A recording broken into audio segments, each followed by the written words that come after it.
as the opening card softly fades into complete darkness. Let yourself rest deeply into the quiet comfort of the night.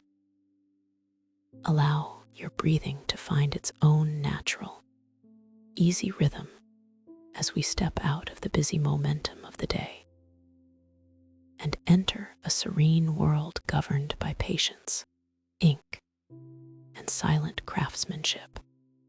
Long ago, the creation of a map was not a swift calculation of digital signals, but a slow, meditative discipline carried out in peaceful, shadow-dappled workshops filled with the faint aroma of beeswax, aged timber, and crushed mineral pigments. In these quiet sanctuaries of thought, cartographers spent unhurried hours tracing the delicate contours of coastlines, the rolling curves of mountain ranges, and the wide, open expanses of distant oceans, gently translating the vast mysteries of the earth onto soft sheets of paper crafted entirely by hand. To hold an old-world map is to touch a quiet moment suspended in time, where every fine line was drawn with deep intention, and every decorative flourish carried the gentle whisper of human curiosity. In the golden age of European cartography, every single stage of preparation demanded a steady hand and an untroubled mind. Paper was far more than a simple surface for ink. It was a tactile masterpiece created from natural plant fibers and carefully processed textiles suspended in clear spring water. Early Dutch atlas makers, such as Joan Blaeu in 1662, used damp linen rag paper pressed against fine brass wires to weave translucent star watermarks visible only when held up to soft candlelight. These subtle emblems, glowing faintly beneath the textured surface of the atlas page, served as secret constellations left behind for patient eyes, offering silent proof of the devotion woven into the very fabric of the page long before the first shoreline was ever charted by a cartographer's pen. In these calm, evening-lit studios, the artisan worked in harmonious stillness with the surrounding night. The faint, rhythmic scratch of a feather quill gliding across heavy rag paper created a soothing soundtrack that seemed to slow the passage of time itself. Each map was born from a place of deep stillness, providing not only guidance for travelers across distant oceans, but a quiet space for the imagination to rest. As the ink settled slowly into the woven fibers, maps became mirrors of human wonder, capturing both what was known and the gentle, peaceful darkness of what lay beyond the horizon. The soft glow of oil lamps illuminated desks strewn with brass dividers, compasses, and delicate camel hair brushes, each tool held with reverence and used with measured, calm grace. As you listen to the soft murmur of these words, picture yourself sitting quietly in that antique room, surrounded by the comforting stillness of past centuries. Feel the gentle warmth of the flickering candlelight, the smooth texture of polished oak desks, and the restful silence that fills the room as the night deepens outside the window. There is nowhere you need to go right now, and nothing you need to do except listen and drift toward a restful slumber, wrapped in the timeless, gentle art of mapping the quiet world. Before a single coastline could be traced, or a distant horizon bound by ink, the cartographer's hands turned to the quiet ritual of preparing the surface. In the tranquil light of Renaissance workshops, smooth sheets of calfskin vellum required patient care long before the nib of a pen ever touched their pale, velvety surface. To prepare calfskin vellum for drafting, Renaissance cartographers dusted each sheet with cuttlebone powder called pounce, absorbing oil so goose quill lines for quiet harbors would never bleed. This fine, chalky dust was smoothed across the hide with soft cloths in slow, repetitive circles, working into every tiny pore of the parchment. The subtle abrasiveness of the pulverized bone subdued any residual slickness left by natural skin oils, granting the surface a velvety tooth that welcomed ink with absolute precision. Under the soft scrape of the application, the workshop grew quiet, filled only with the rhythmic hush of cloth meeting hide. Each grain of pounce ensured that, when the quill finally descended, the dark oak gall ink would settle instantly into place, holding fast to the contours of secluded bays, gentle anchorages, and winding river channels without feathering outward into unintended shadows.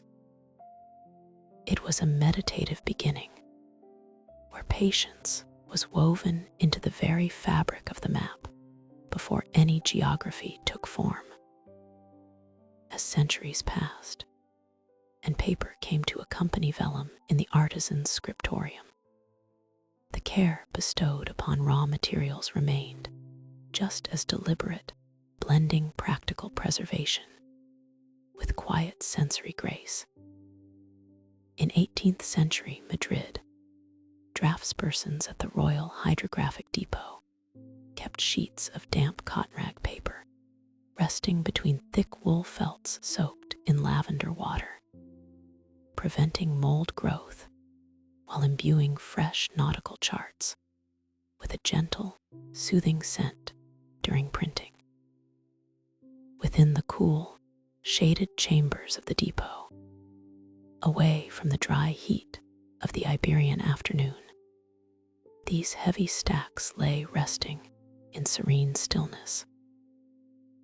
The moisture within the felts relaxed the tightly woven fibers of the rag paper, rendering each sheet supple and ready to take the deep impressions of copperplate engravings without cracking under the pressure of the rolling press. The infusion of lavender served a double purpose, quietly protecting the valuable paper from the silent decay of mildew in damp storage, while filling the workspace with an atmosphere of calm clarity. As workers lifted each supple page to align it upon the press, a faint, herbal fragrance rose into the quiet air, accompanying the steady, measured work of cataloging ocean currents, coastal shoals, and distant ports. This intimate harmony between material preparation and mindful craft transformed the studio into a sanctuary of quiet focus. Every sheet of vellum rubbed silky smooth, and every cotton rag leaf softened by aromatic waters represented hours of unhurried preparation before a single line of geography was rendered. Cartographers understood that true accuracy and longevity rested upon these unseen foundation steps.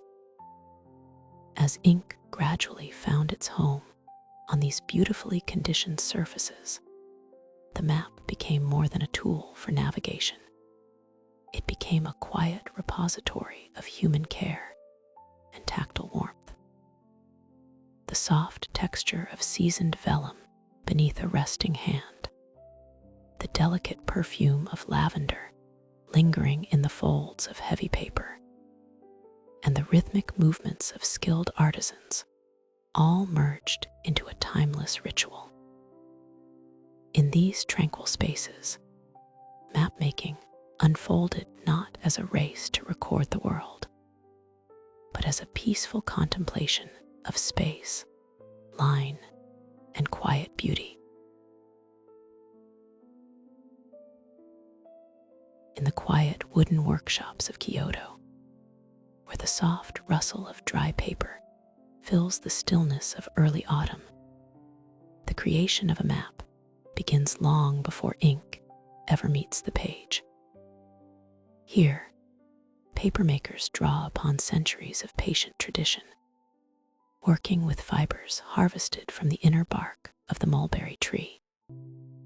These long, flexible strands yield a paper that is remarkably strong, yet tenderly soft to the touch, holding a gentle off-white warmth reminiscent of dried blossom petals.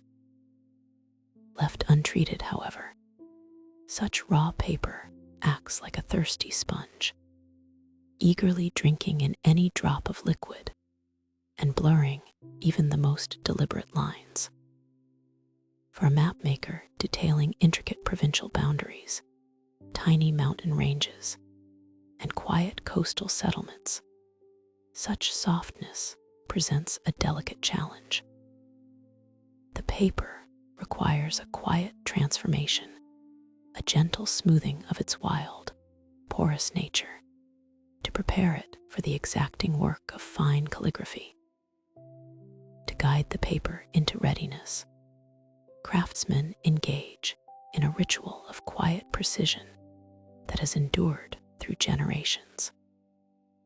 A gentle steam rises from small earthen pots as natural sizing is prepared over low embers.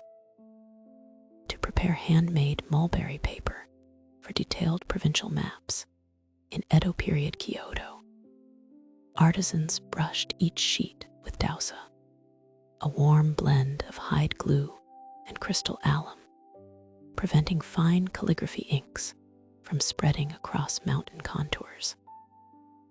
With broad, supple brushes crafted from goat hair, the artisan sweeps the warm mixture across the sheet in rhythmic, unbroken strokes. The hide glue creates a delicate film that coats each plant fiber, while the alum subtly hardens the surface, tempering the paper's appetite for moisture without diminishing its natural flexibility.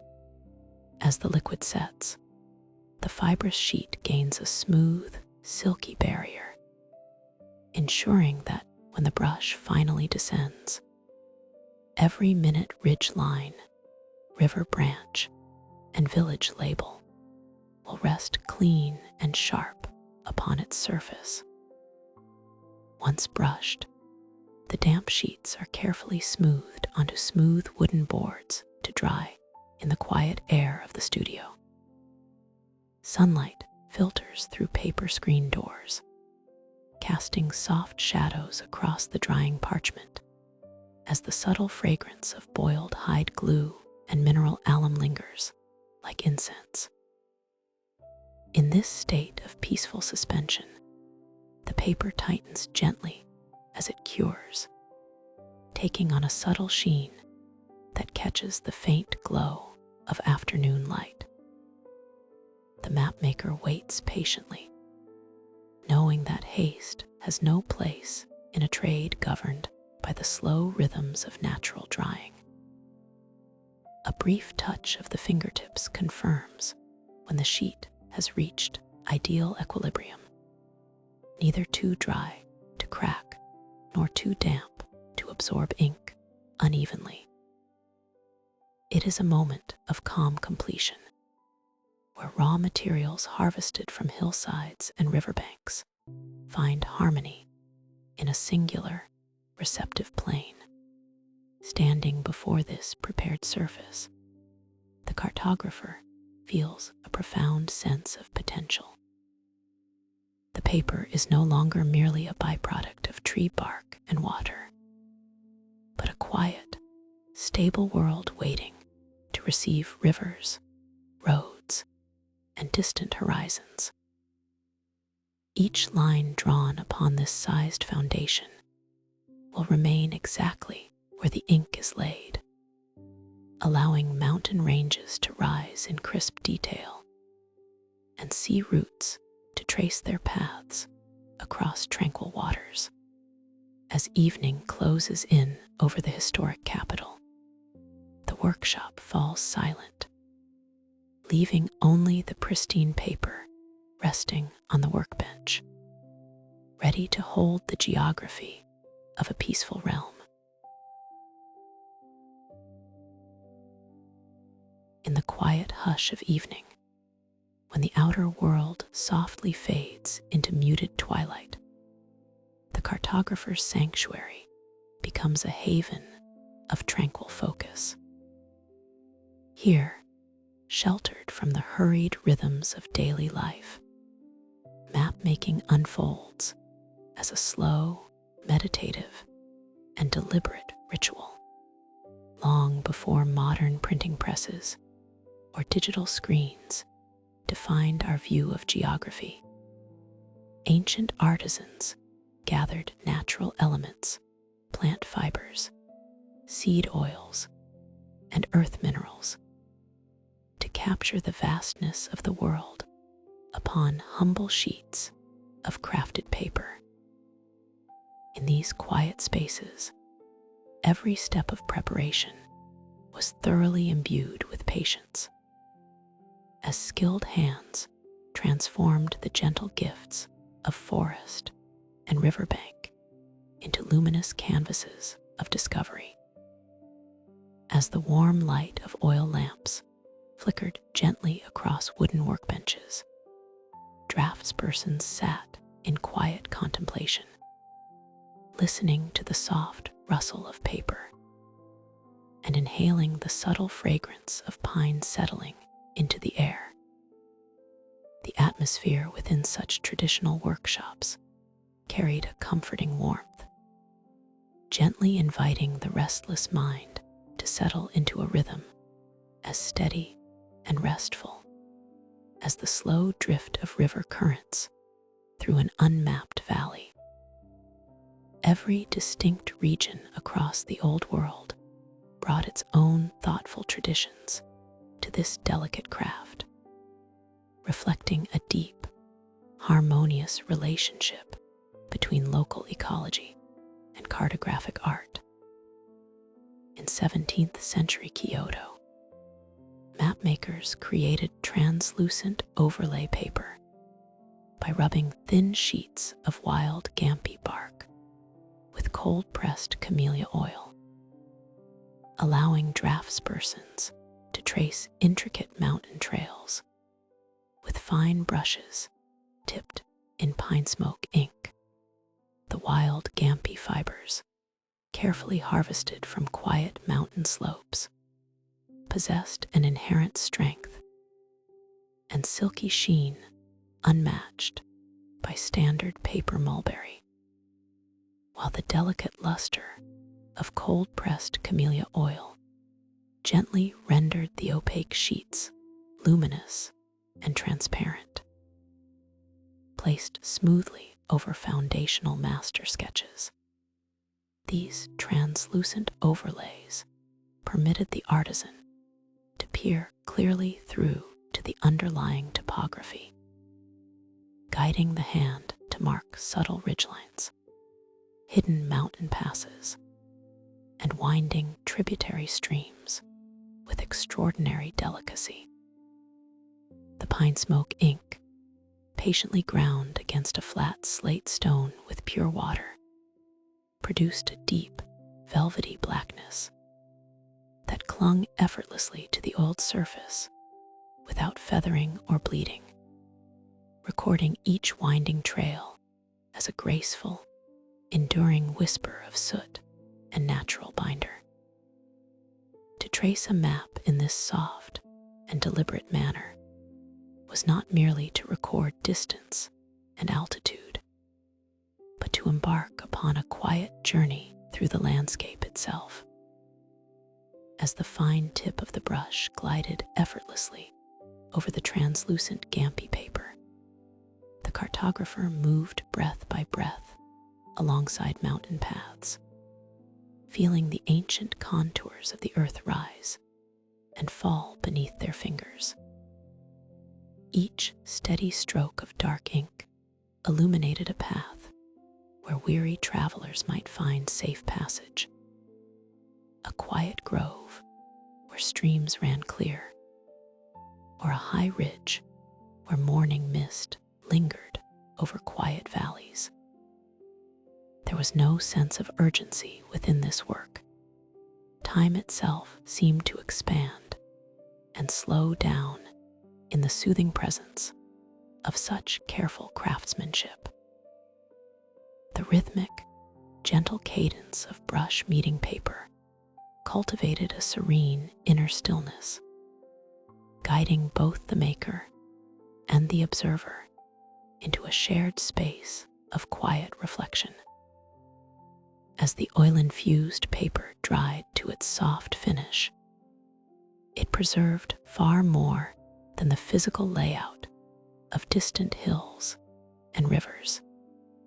It captured the peaceful silence of the studio in which it was born, standing as a quiet testament to the restful beauty of observing our world with unhurried reverence. In the quiet hush of an 18th century scholar's workshop, the art of mapmaking moved to the slow, measured rhythm of nature itself. Long before paper became the universal vessel for carrying geographical memories, early cartographers understood that a map was far more than a simple diagram of routes. It was a tactile work of art, crafted with deliberate care to endure the quiet passage of generations. In the peaceful provinces of Joseon Dynasty Korea, the workshop of a master mapmaker was a haven of serene focus, where natural elements were brought together in quiet harmony. Here, the soft rustle of hand-woven silk filled the room as panels of fabric were prepared to receive the rivers, valleys, and mountain ridges of the peninsula. The air carried the soothing scent of herbal teas and damp wood, as water warmed slowly over low ceramic fires. Every motion was executed with unhurried reverence, inviting the mind to rest in the calm beauty of traditional craftsmanship. Among these dedicated artisans was the scholar Jeong Sanghi, whose visionary work brought an enduring warmth and painterly precision to the representation of Korean geography. In 18th century Korea, cartographer Jeong Sanghi mounted detailed provincial maps onto silk backings, pre-soaked in a warm decoction of green tea leaves, softening the fabric and giving the mountain terrain a serene golden amber undertone. This thoughtful preparation served both a practical and aesthetic purpose within the craft. The natural tannins in the steeped green tea relaxed the woven fibers, allowing the fine silk to lie smooth and flat without stiffness. At the same time, The gentle botanical bath tinted the raw material with a soft luminescence that mimicked the mellow glow of late afternoon light resting upon ancient hillsides. Against this glowing backdrop, intricate ink lines depicting mountain passes and winding riverways took on a gentle clarity, transforming geographical data into a landscape of golden harmony. As the tea-infused panels dried naturally in the soft courtyard breezes, the cartographer began the delicate work of layering the finely rendered paper maps onto the supple silk foundation. The golden amber undertone showed subtly through the paper layers, bathing every ridge and village marker in a comforting warmth. This unique mounting method imparted extraordinary flexibility to the finished cartographic works. Because the green tea treatment left the silk fibers resilient and pliable, the vast provincial maps could be smoothly rolled or folded for travel without risking cracking or brittle creases in the delicate inkwork. Scholars and travelers could carry these expansive records across long journeys, knowing the maps would unroll gracefully wherever they rested, retaining their soft texture and quiet beauty across decades of gentle use. To unroll one of Jiang Sanghi's provincial maps under the soft glow of a lantern was to experience a peaceful meditation on space, time, and human care. The harmonious blend of green tea tones, supple silk, and precise calligraphy invited the watcher to wander slowly across the quiet contours of the land, tracing mountain chains as if strolling along their peaceful slopes. As evening deepened and the quiet dark settled outside the workshop windows, the golden warmth of the map seemed to hold the gentle light of the setting sun.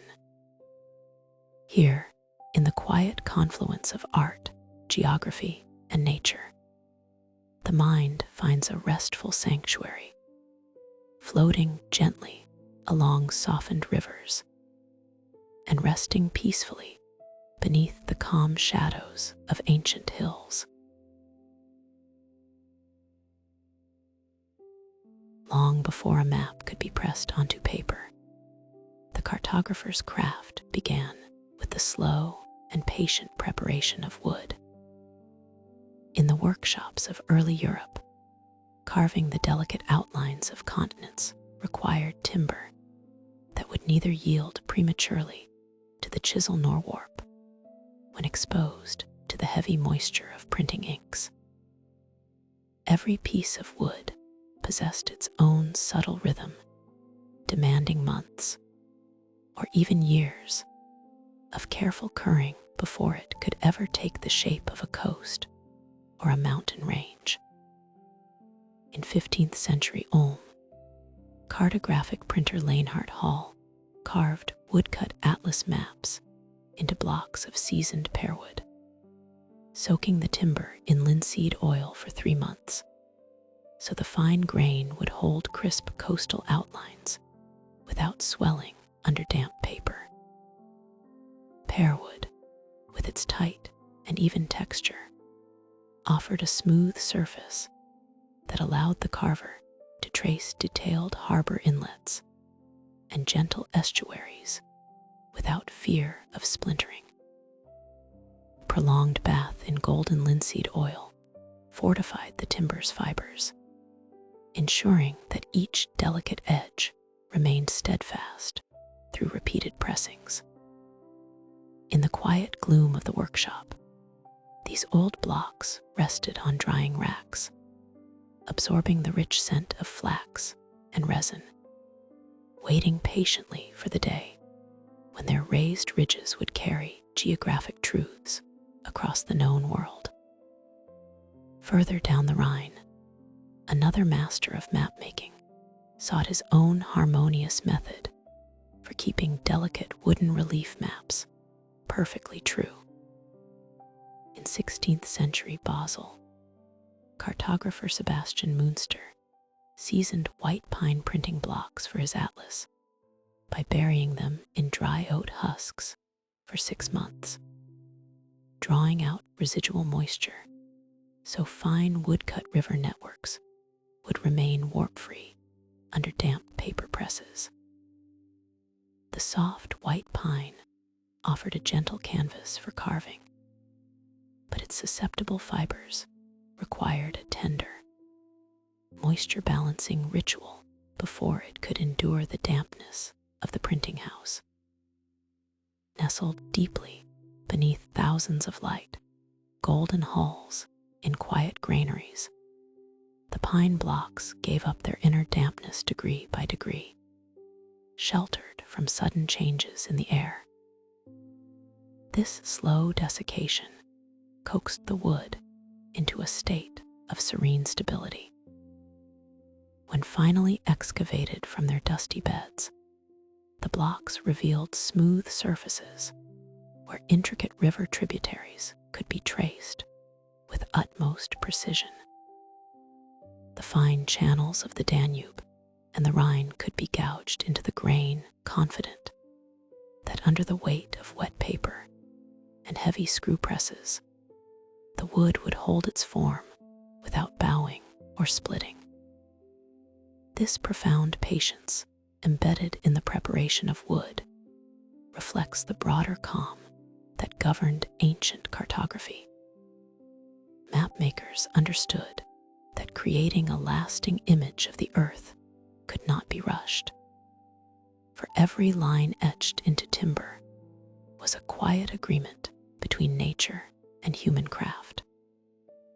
When damp, handmade paper was laid over the inked blocks, the seasoned wood met the damp sheets in a soft, uniform press, leaving behind crisp black boundaries and soft shading.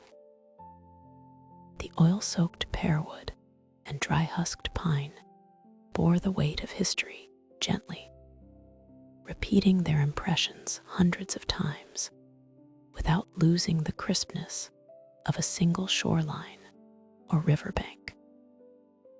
In the warm dimness of those old print shops, as the smell of linseed oil, paper, and dry grain filled the quiet air, cartography became an act of contemplative stillness, a slow, measured journey across wood and paper that welcomed the mind into rest.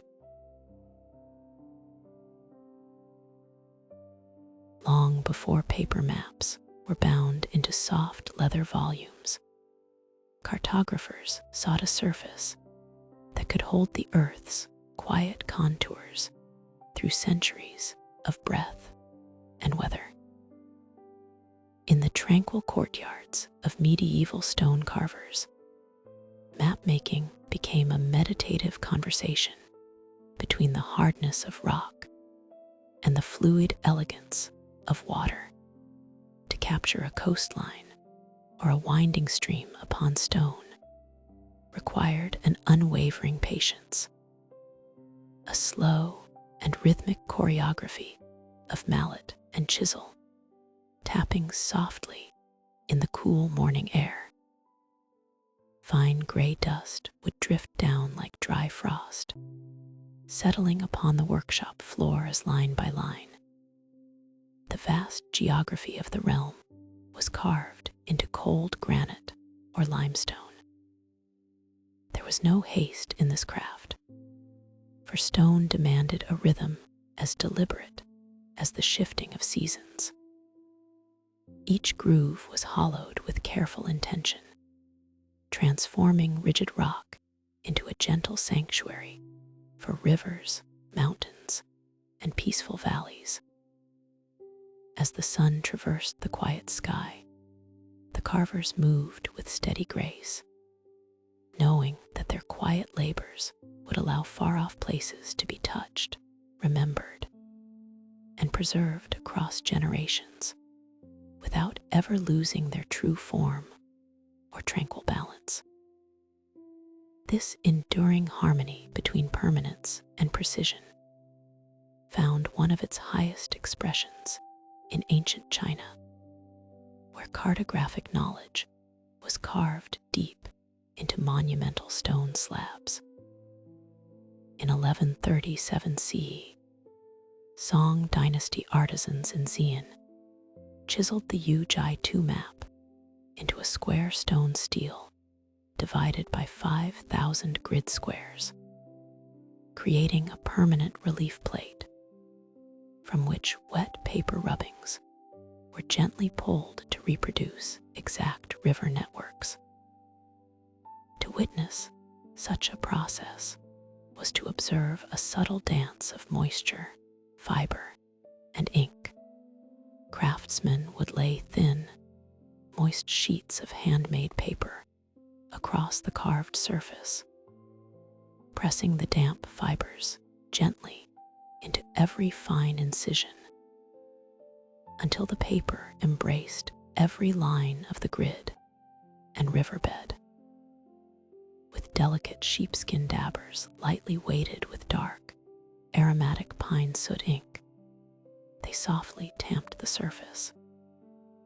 The raised stone remained stark and pristine white, while the recessed lines captured the ink, revealing a breathtaking lattice of waterways with unmatched geometric clarity. Through this restful technique, a single master stone could share its quiet geography endlessly, giving birth to dozens of crisp paper charts without a single stroke of the pen ever wavering. There is a soothing comfort in contemplating a map born from such profound stillness. While ink upon fragile silk or vellum might fade under the touch of humid air or the passage of years, the carved stele stood resolute, holding the memory of flowing waters in unyielding stone. The 5,000 measured squares provided a serene sense of order, anchoring the wild, unpredictable paths of majestic rivers within a quiet framework of balance and proportion. When holding one of those fresh rubbings, still damp and smelling faintly of natural paste and burnt wood, a scholar could trace the intricate bends of distant tributaries with a gentle fingertip, feeling connected to the very breath of the landscape. The rivers on the paper seemed to murmur of eternal return, flowing softly across the grid, as if guided by the carver's silent devotion. As twilight settles and shadows lengthen over the old workshops, the stone steles rest quietly in the dimming light, their carved rivers forever tranquil, inviting the mind to drift peacefully along their timeless, peaceful currents. As morning light filtered through the tall, arched windows of 19th century print shops, a quiet rhythm filled the room, steady and untroubled as the passage of time itself. In those golden years of cartography, every printed line, hillshade, and shaded coastline began long before ink ever touched paper, resting instead in the patient preparation of stone. Mapmakers understood that to capture the soft contours of the earth, the subtle gradients of ocean depths, the quiet contours of river basins, and the gentle curve of distant continents, the surface that held the image must itself be prepared with absolute devotion. The atmosphere within these publishing houses was one of slow, contemplative focus. Fine dust drifted in shafts of sunlight. Sheets of heavy rag paper hung overhead to dry in the still air, and master craftsmen moved about their work with calm, measured grace, guided by decades of experience and a profound respect for their historic trade. Before a map could take form, the cartographer required a material possessing both structural strength and an exquisite, uniform fine grain. For generations, the premier medium for fine geographic publishing was lithographic limestone, quarried from ancient seabed formations where marine sediment had settled millions of years prior in tranquil, shallow lagoons. These dense, fine-grained slabs offered a surface capable of holding microscopic line work without crumbling under the pressure of the printing press. Yet, fresh from the quarry, even the finest slab required hours of careful honing before receiving the draftsman's touch. It was a slow, physical dialogue between artisan and element, where patience was honored above speed, and where the master craftsman learned to read the subtle texture of the stone beneath his fingertips. This preparatory ritual was treated not merely as a routine task, but as the foundational art upon which all subsequent beauty depended. In 19th century Gotha, cartographers at the Justus Perth's Institute smoothed Bavarian Solnhofen limestone slabs by rubbing them together with fine quartz river sand and water, creating a velvet microtexture designed to hold soft lithographic sea washes. The continuous, circular grinding produced a hushed, rhythmic sound, a soft swish of sand and water that filled the workshop like gentle rain upon a rooftop. As the quartz grains were slowly reduced to a silky paste between the stones, every remnant of previous engravings dissolved away. What remained was a flawless, matte plane of pale stone, smooth yet endowed with microscopic tooth, perfectly suited to bind both detailed shorelines and the lightest, most ethereal washes of color. When the prepared stone was finally ready, the application of color brought geography to life with unmatched subtlety. Unlike earlier hand-colored maps that often displayed bold, opaque strokes, lithographic printing on textured Solnhofen stone allowed for soft, luminous gradations that seemed to bloom from within the paper itself.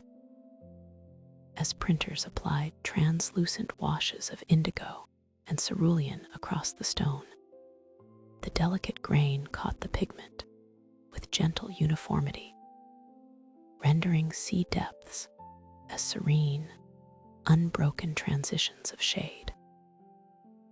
Ocean basins, once left blank or filled with rigid lines, became soft fields of tranquil blue that invited the eye to rest upon the page.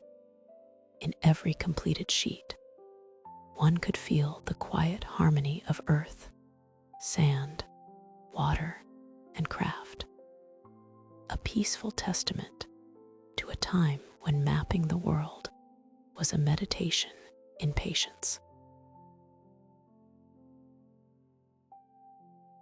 In the tranquil silence of a late afternoon studio, when soft sunlight filters through tall arched windows and rests upon tilted wooden desks, a cartographer turns their undivided attention to the gleaming metal plate resting beneath their hands.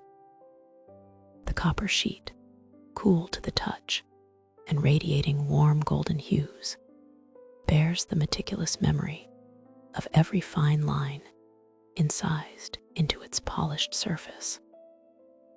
Yet, mapmaking has always been a craft born as much from quiet patience as from precise execution.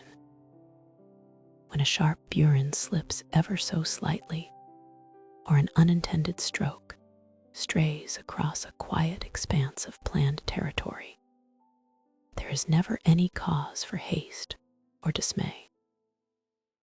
The metal itself is remarkably forgiving, waiting calmly for the gentle touch of specialized tools that will restore its natural balance and visual harmony. In 17th century Amsterdam, map engravers polished accidental lines off copper plates using rounded agate stones lubricated with sweet almond oil, restoring a mirror-smooth finish for delicate re-etching. The hard, unyielding agate glides across the copper in small, steady circles, lifting away the shallow groove without disturbing the surrounding geography. A subtle fragrance of sweet almond oil drifts through the quiet workshop, soothing the senses while protecting the delicate metal from unwanted heat and abrasion. With every slow and measured movement, the stray line dissolves, returning the plate to a pristine plane that catches the amber lantern light like undisturbed water at dawn. As the art of cartography evolved across Europe, master craftsmen developed increasingly delicate techniques to capture the subtle moods of the sea upon printed charts. The open ocean, with its unfathomable depths and soft morning mists, required a gentle touch that rigid, stark lines could rarely achieve on paper. To soften harsh plate burrs and smooth ocean contours, 18th century Parisian engravers polished copper chart plates with spring water and slender twigs of charred willow, creating a satin finish that printed delicate, foggy sea tones. Inside a quiet Parisian workshop, the soft trickling of clear spring water over metal provides a comforting rhythm that matches the steady, relaxed breath of the artisan. The brittle, carbonized willow twigs act as an extraordinarily gentle abrasive, smoothing away the microscopic ridges of raised copper left in the wake of the graver. Where the metal once felt sharp and raw, it transforms into a velvety, matte surface that catches ink with exquisite subtlety, enabling the printing press to produce dreamy gradations of shadow along coastlines and endless maritime horizons.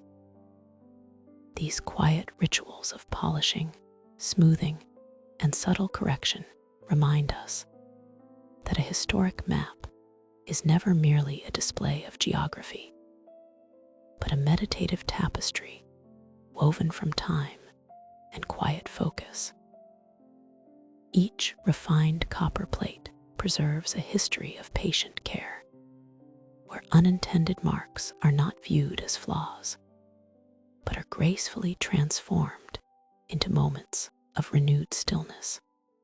The copper yields willingly to artisans who understand that true beauty in mapmaking emerges from soft attention and unhurried rest.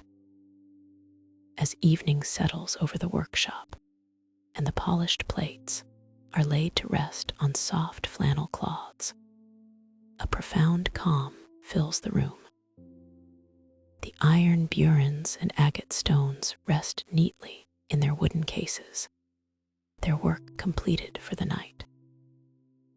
Beneath the softening shadows, the smooth copper reflects the quiet peace of the evening, holding the promise of serene waters and uncharted paths for dreamers yet to come. In the quiet hours long after sunset, when the daytime bustle of the harbor cities faded into a stillness broken only by the soft lapping of tide against timber, 17th century map-making workshops entered their most serene hours. Within these timbered rooms, softly illuminated by the golden glow of tallow candles and oil lamps, the air carried a comforting blend of old paper, cold-pressed oils, and drying wood. Before an engraved copper plate could share its intricate world with sailors and scholars, the printer engaged in a deliberate ritual of preparation. Artisans had spent quiet months carving delicate trade winds, winding riverbeds, and vast ocean spans into the smooth metal sheet, using tempered steel burins to cut channels barely wider than a human hair. Now, as night blanketed the workshop, it was time to transform those cold metallic grooves into living geography, bringing warmth and form to the quiet blankness of the page.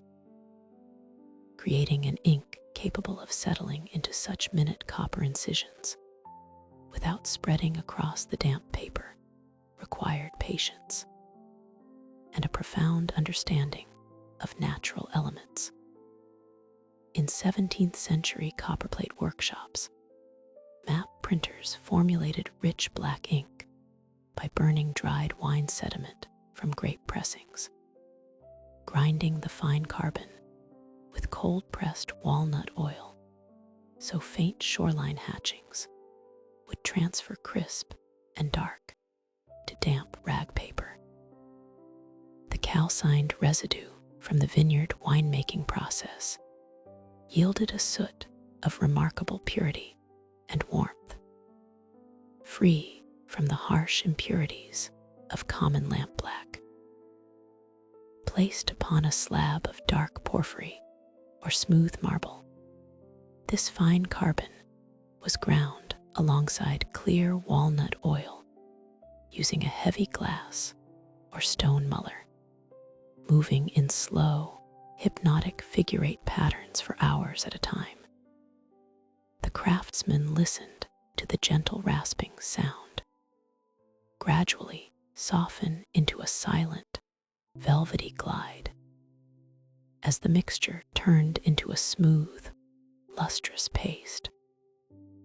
To prepare for printing, the engraved plate was warmed gently over a small brazier, allowing the metal to expand slightly while softening the viscous ink so it could flow effortlessly into every etched line.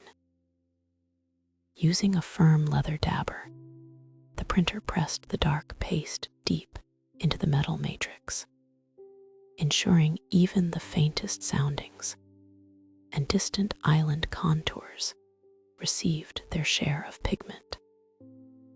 With steady, practiced motions, the excess ink was wiped away, first using stiff linen, then fine muslin, and finally the soft, clean edge of the printer's own palm.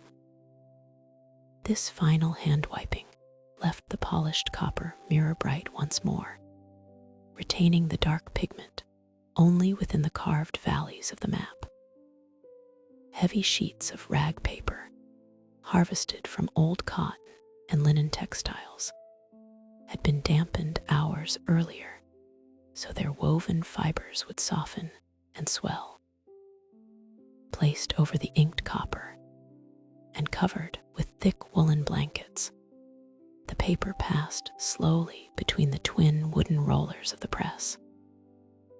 Under immense, uniform pressure, the moist paper was pressed deep into the recessed grooves, pulling the carbon ink directly out of the metal. As the printer peeled the damp page away, a crisp, beautifully detailed image appeared, complete with the subtle embossed impression of the plate's border. Hung up to dry in the quiet rafters, the new map rested peacefully in the dim starlight, safely preserving the world's contours for many generations to come. In the quiet, shadowy workshops of the 14th century, far from the restless tides of the open sea, the steady hands of Mediterranean chartmakers were engaged in a craft of profound patience and stillness. Here, amidst the soft murmur of turning vellum and the faint, earthy scent of drying ink, the wild and untamed expanse of the maritime world was brought into peaceful order. The studio was a serene haven where time itself seemed to slow down, illuminated only by the soft glow of oil lamps and candlelight filtering through tall, narrow windows.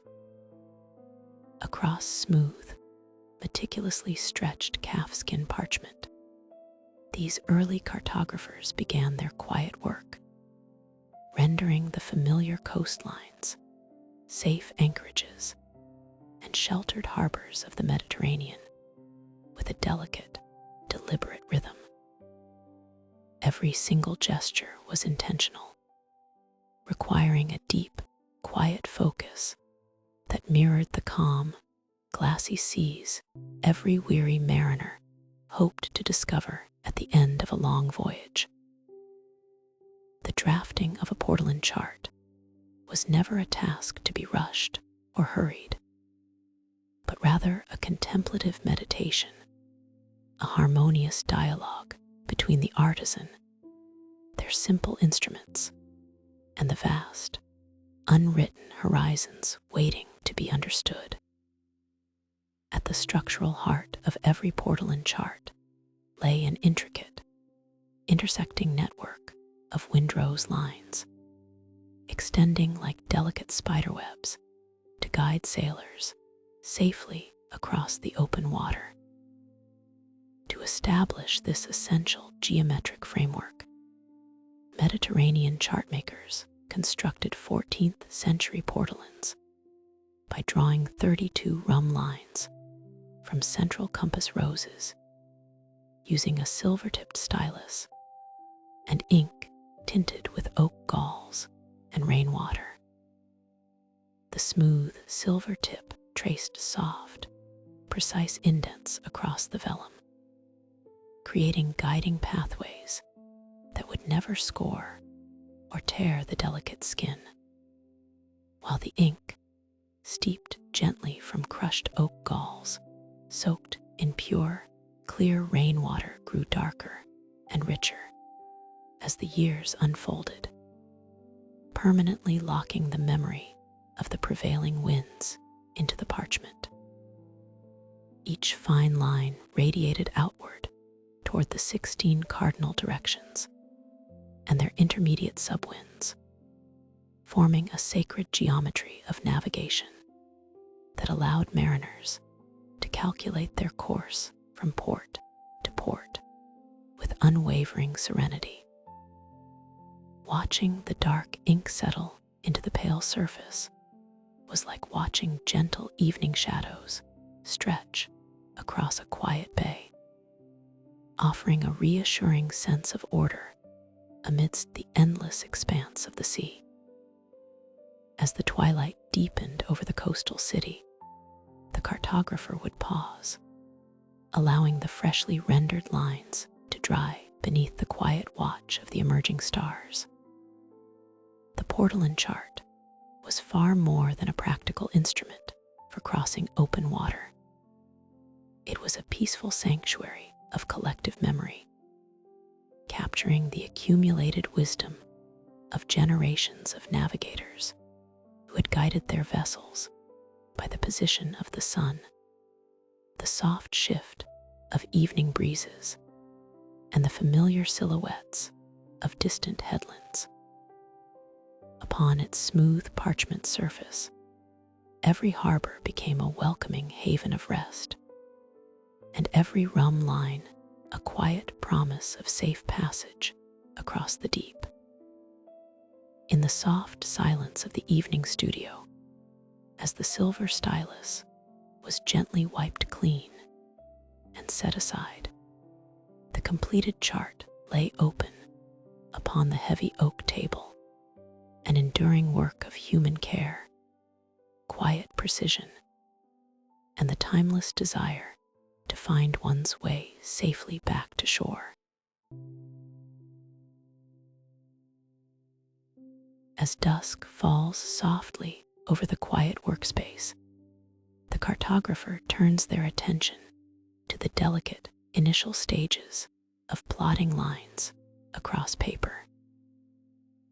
Long before an ocean chart receives its bold black ink or fine copperplate etching, it begins as a whisper of carbon across smooth skin.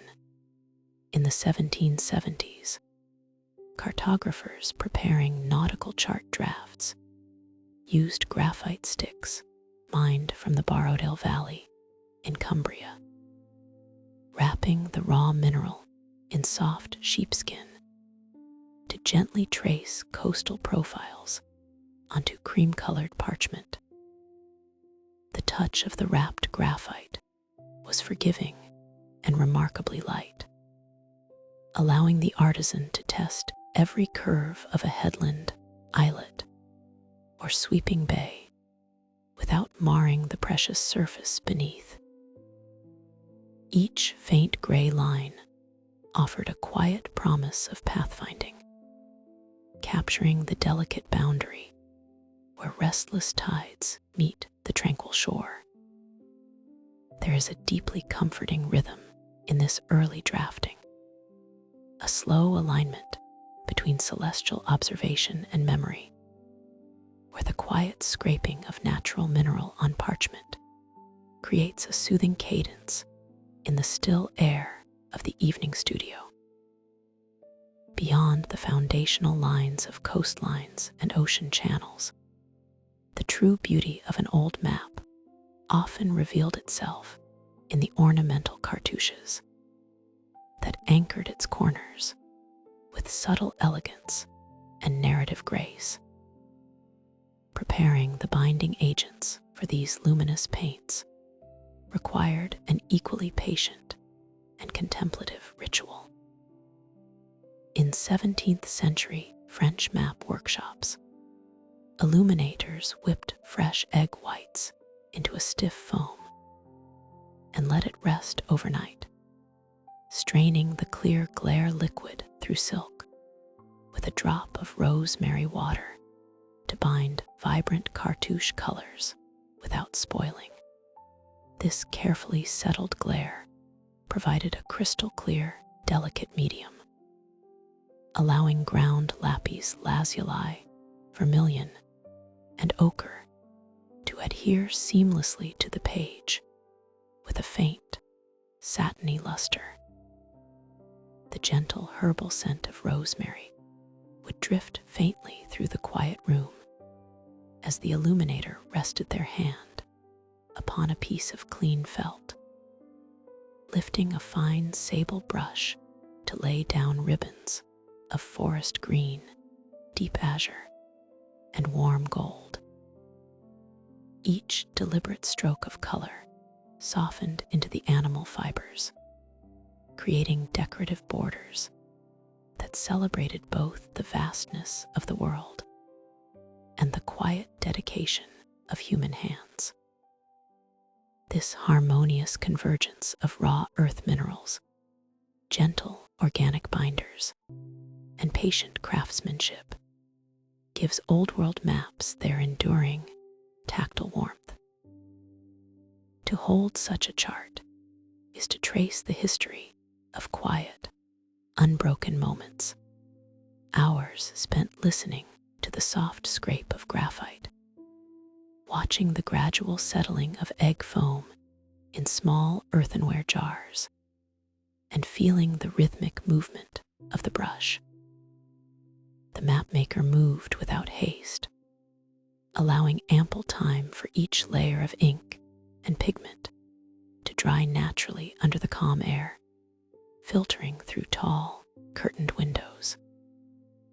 As night settles deeper around the workshop, the finished manuscript rests flat upon the wide oak table, illuminated only by the steady, warm flicker of beeswax candles. The delicate lines of forgotten sea routes, quiet archipelagos, and peaceful havens rest securely in place upon the parchment. Every contour tells a story of quiet focus, where geometry and art melt into a serene portrait of the earth. Here, surrounded by the faint scent of rosemary and aged paper, the mind is invited to settle into a state of deep, undisturbed restfulness, lulled by the timeless tranquility of a craft devoted entirely to order, beauty, and quiet contemplation. In the quiet, soft-lit workshops of 18th century London, afternoon light filtered through tall window panes, resting upon long wooden tables where uncolored map sheets lay in neat, patient stacks. The air carried a faint, soothing scent of damp rag paper, linseed oil, and gentle charcoal fires, keeping the rooms at an even warmth. Here, after the engravers had completed their painstaking work of incising delicate coastlines, intricate rhumb lines, and microscopic typography into polished copper plates, the printed sheets entered a quieter phase of creation. Mapmakers and colorists worked with a deliberate, unhurried rhythm, understanding that the beauty of a sea chart or regional atlas depended not only on geometric precision, but also on the subtle harmony of tone and texture. Each sheet possessed a subtle tactile softness, formed from cotton and linen fibers, pressed together under immense screw presses. Before a single drop of pigment could touch the surface, the paper required careful preparation, so that the liquid colors would sit comfortably upon the page without soaking into the fibers or blurring the razor-sharp clarity of the etched copper lines beneath. To achieve this perfect balance between protection and luminosity, the colorists turned to time-honored organic materials gathered from distant trades. In 18th century London ateliers, atlas colorists dissolved dried sturgeon swim bladders in warm water to yield crystal-clear isinglass size, coating printed maps so transparent watercolor washes would glide across paper without obscuring fine engraved lines. The resulting coating created an invisible, paper-thin barrier across the entire surface of the sheet, providing just enough resistance to guide the watercolor brush evenly. As the size dried into an unblemished, velvety film, colorists mixed their paints from natural earths, minerals, and plant extracts, soft sap greens for fertile valleys, muted ochres for land masses, and delicate mineral blues for deep ocean basins. When applied with soft camel hair brushes, the translucent washes floated smoothly over the sized paper, settling into luminous hues while leaving every tiny sounding depth, border ornamentation, and latitude marking clearly visible underneath. The process required a steady, restful hand, moving across the contours of continents with a rhythmic grace that mirrored the quiet ebb and flow of tides recorded in the charts themselves. As each finished map received its final touches of color, it was carefully lifted and placed between clean sheets of blotting paper or rested upon wooden drying racks to cure in the calm ambient air. The subtle sheen of the cured isinglass sighs softened under the room's ambient light, holding the watercolors in fixed, enduring vibrancy, while protecting the paper from humidity for generations to come. In these quiet moments of completion, an atlas transformed from a cold mathematical diagram into a warm, inviting window onto the wide world. The gentle repetition of sizing, brushing, and drying brought a deep sense of stillness to the atelier, echoing the vast, peaceful spaces depicted upon the parchment. Looking closely at a completed sheet, one could trace the faint, elegant boundaries of distant oceans and quiet archipelagos, feeling the quiet patience of the artisans who bridged geography and art through centuries of quiet dedication. As the daylight slowly waned outside the workshop, the finished maps lay still and peaceful, ready to guide travelers and dreamers across quiet, uncharted horizons. In the quiet hush of a 15th century Florentine workshop, as the last amber rays of dusk fade slowly behind the terracotta rooftops, an illuminator sits alone before a broad scroll of heavy parchment. The air inside the stone room is profoundly calm and still, filled only with the faint, comforting scents of dried botanical herbs, polished walnut oil, and the gentle flicker of tallow candles resting in iron sconces. Here, upon meticulously scraped sheets of smooth calfskin vellum, the infinite realm of the heavens is brought gently down to earth, painted in rich layers of crushed lapis lazuli and deep indigo pigment to represent the vast, untroubled canopy of the night sky. Around the outer margins of these star charts, intricate celestial cartouches await their final gilding, delicate decorative frames designed to hold the elegant calligraphy of constellations, legendary figures, and distant wandering planets. Every movement of the cartographer is slow and deliberate, measured by the quiet rise and fall of peaceful breathing, as though the frantic pace of the outside world has dissolved, leaving only the tranquil, unhurried rhythm of the evening to attach the shimmering leaf that brings these starry borders to life. The artisan relied on subtle remedies drawn from nature's simplest bounty, perfected through generations of patient studio practice. 15th century Florentine illuminators applied gold leaf to celestial cartouches, using strained wild garlic juice as an adhesive, gently exhaling warm breath onto the dried size to restore its soft tackiness just before laying down the paper-thin foil.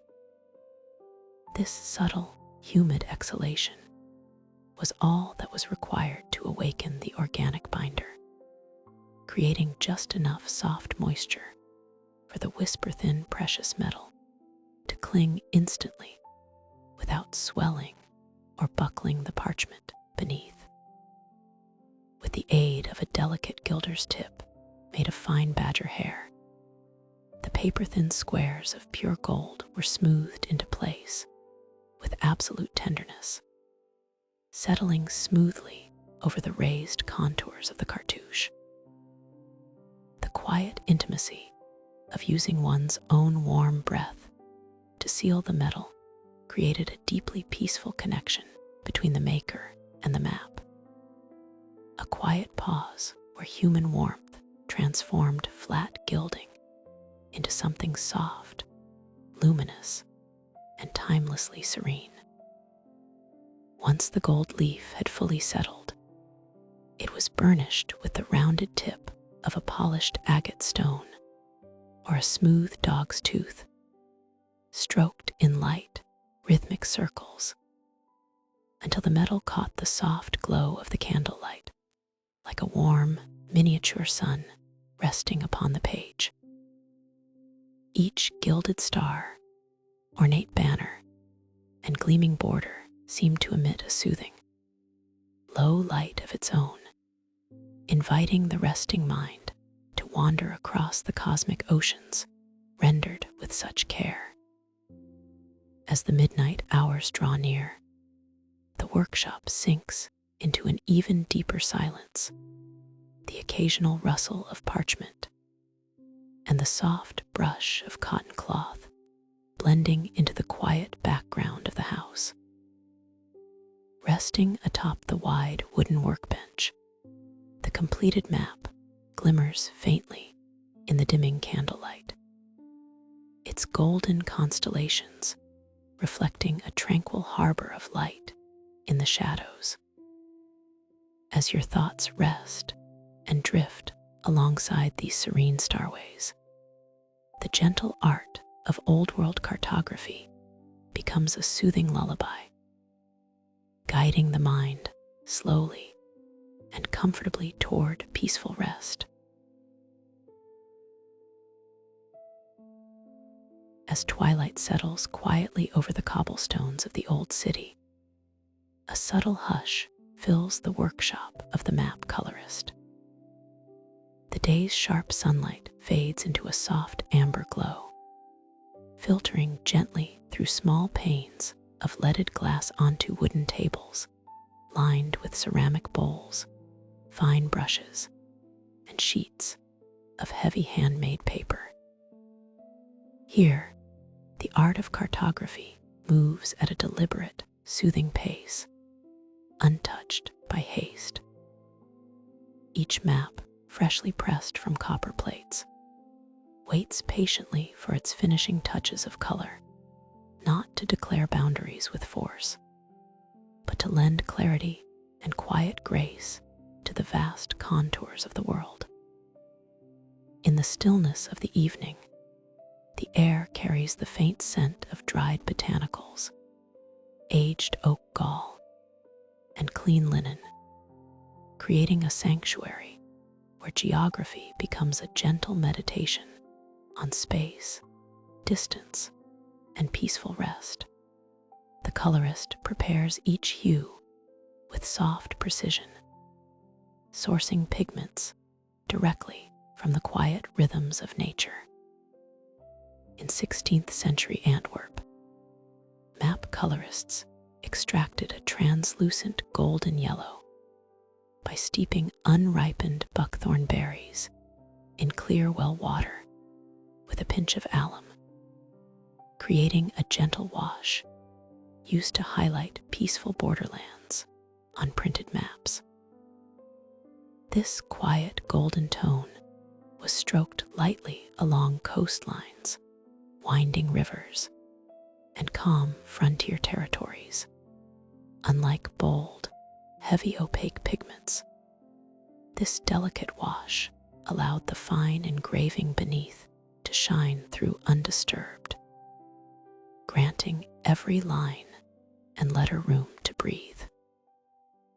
watching the brush move slowly across the textured paper. One can observe how the watery tint pools and settles smoothly into the fibers, leaving behind a subtle rim of sunlight that seems to glow from within the page itself. Applying these watery washes demands a patient, rhythmic breath, matching the steady cadence of a heart slowing at the end of the day. The colorist dips the brush into the infusion, tapping away any excess droplet on the edge of a glazed dish before guiding the tip gently along an etched line. The wet trail glistens softly under lantern light, gradually soaking into the rag paper and softening the crisp black ink into something warm and approachable. Borderlands that once represented distant and unknown realms transform into quiet meadows of soft yellow, inviting the observer to imagine calm journeys along forgotten roads and quiet harbors. There is no rush in this delicate illumination. Each section dries completely in its own time, lying flat under light linen towels to prevent the page from curling in the cool evening dampness. As the final washes dry to a velvet sheen, the workshop settles into complete stillness. Tools are cleaned with clear water, brushes smoothed back into shape, and jars sealed away until tomorrow's light. Looking upon the finished chart, one sees not merely lines of latitude, but a quiet harmony of craft and patience. The translucent golden borders softly frame a world that feels vast, tranquil, and safe, floating gently on a sea of quiet paper. As candles flicker low and the night grows deep, the maps lie resting on the table, carrying their quiet warmth into the dark, inviting mind and body alike to rest deeply in their peaceful, well-ordered horizons. As evening deepens into the quiet hours, the cartographer's workshop grows still, save for the soft sound of a camel hair brush moving gracefully across rag paper.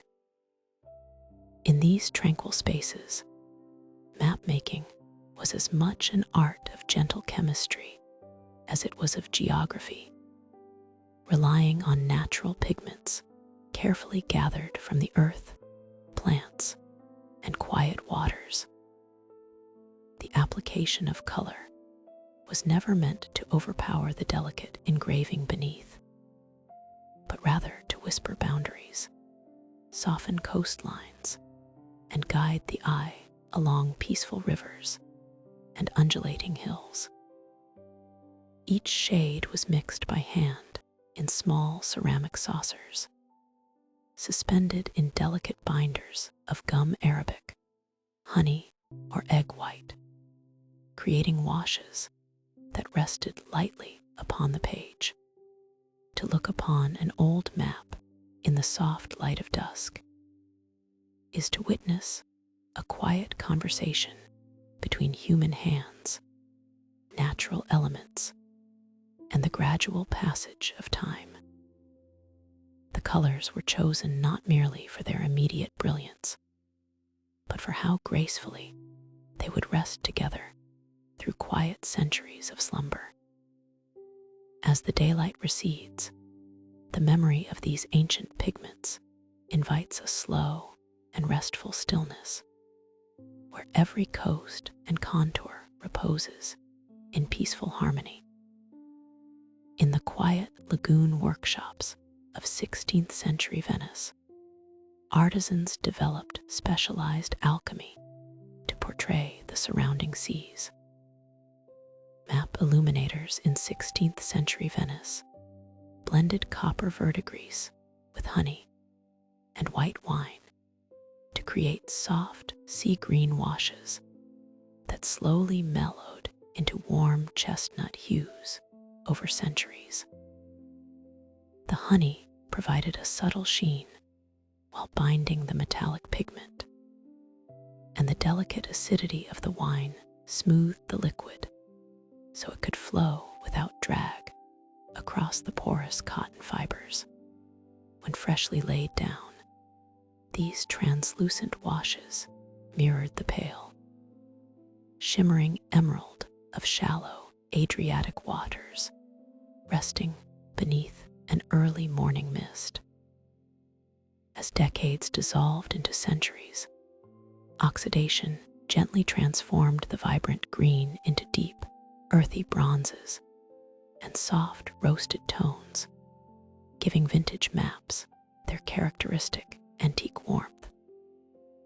This subtle metamorphosis was not seen as a flaw, but as a peaceful aging process, akin to leaves settling into autumn. The craftsmen understood that their creations were living works, changing slowly alongside the generations who held them, continuously softening with the quiet passage of time. As mapmaking refined further into the Age of Enlightenment, colorists sought even greater control over the smooth, unbroken application of liquid tints across larger sheets. 18th century English map colorists blended a drop of purified ox gall into dishes of liquid indigo and gamboge resin, allowing peaceful blue and yellow washes to glide evenly across smooth linen paper without pooling. The addition of ox gall served as a natural surfactant, breaking the surface tension of the water so that color spread like silk without forming harsh edges or uneven spots. Indigo provided the serene, cool tones for oceans and deep harbors, while gamboge, a yellow resin harvested from tropical trees, offered a warm, honeyed glow for inland kingdoms and sunlit borders. As the wet brush drifted across the rag paper, the colors settled in perfect, weightless harmony, absorbing into the fibers with quiet ease. Watching these washes dry under the soft lamplight was a soothing ceremony where water, earth, and patience merged into a silent landscape.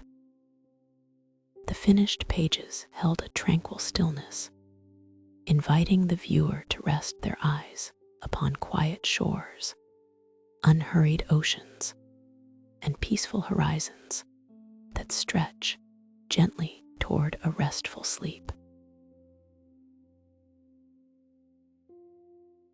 As dusk lowers its quiet curtain over the workshop, the ancient discipline of cartography reveals its most meditative qualities, where time slows to the delicate rhythm of hand and brush.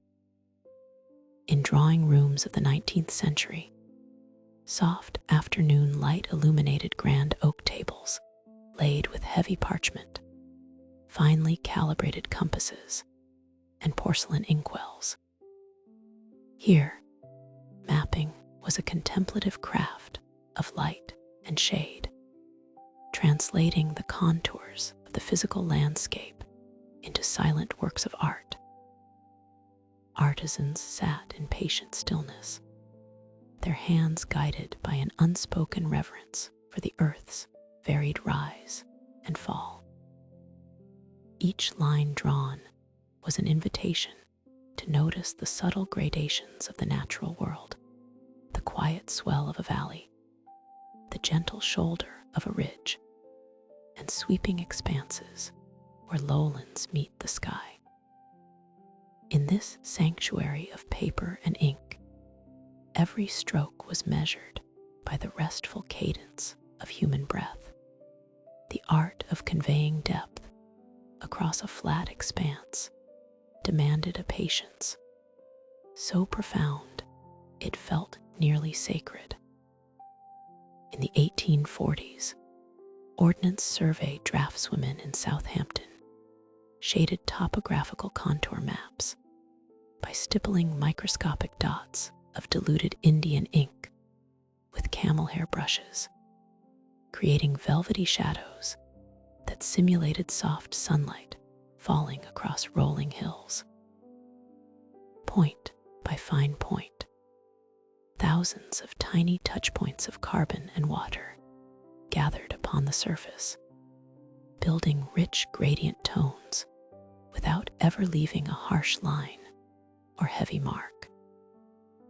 The draftswomen leaned close to their drafting boards, mixing ink to precise translucencies, so that the white paper beneath glowed softly through the pigment like morning mist. The camel hair brushes allowed ink to settle into paper grain with effortless grace. Through this delicate labor, steep inclines acquired gentle depth, while undulating pastures seemed to bask in perpetual afternoon twilight, guiding the eye smoothly across open meadows. This practice of stippled shading required an extraordinary harmony between body and mind, where focus softened into a restful state of flow. Each draftswoman maintained a relaxed yet steady posture, holding her breath for brief, serene moments as the tip of the brush made contact with paper.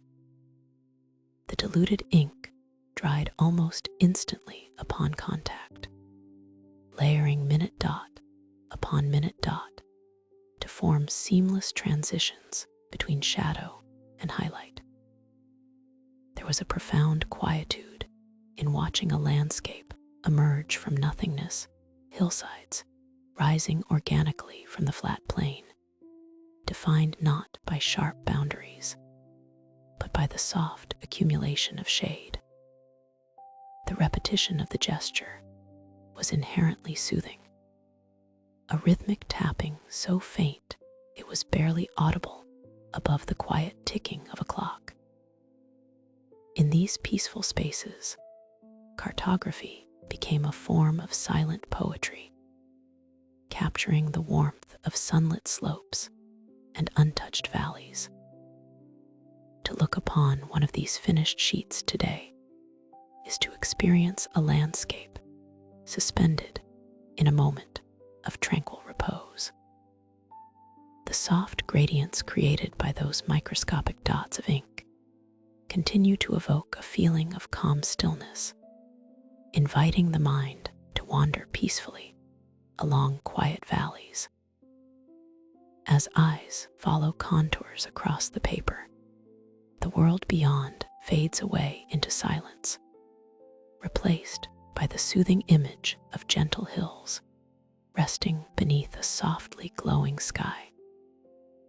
Old World cartography reminds us that even the grandest landscapes can be captured through small, quiet gestures, settling safely onto paper just as our thoughts ease into restful slumber. As evening deepens over the quiet harbor of Antwerp, the workshop of the mapmaker grows still, illuminated only by the warm, steady flicker of a tallow candle. All through the day, skilled hands have guided fine camel hair brushes across damp sheets of heavy rag paper, tracing the subtle contours of distant continents and sweeping indigo washes across expanse after expanse of uncharted sea. Now, as the damp ink begins its slow, natural communion with the cellulose fibers of the page, The active work of creation yields to a tranquil, patient pause.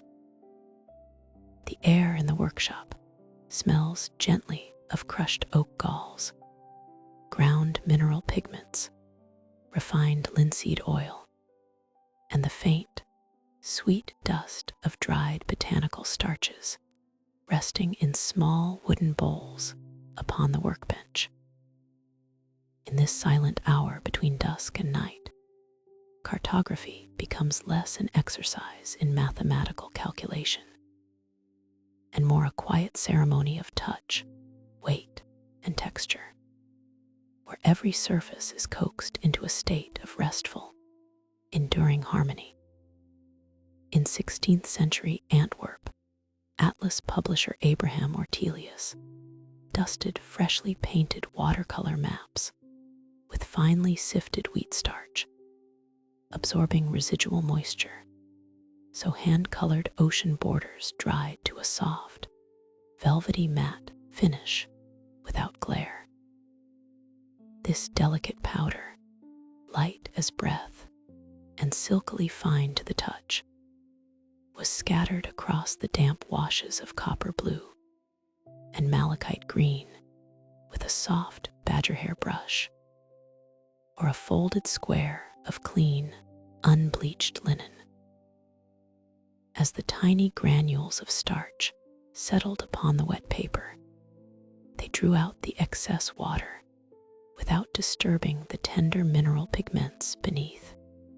When the sheets were fully dry, the excess powder was gently swept away, leaving behind a smooth, lusterless surface that absorbed ambient light rather than reflecting it. Under the soft candlelight of a scholar's study, these softened coastlines offered no harsh sheen to tire the reader's eyes, allowing the gaze to drift peacefully across the layered depths of hand-painted oceans, as though gliding through calm, sun-dappled waters. This delicate dusting was more than a mere mechanical technique.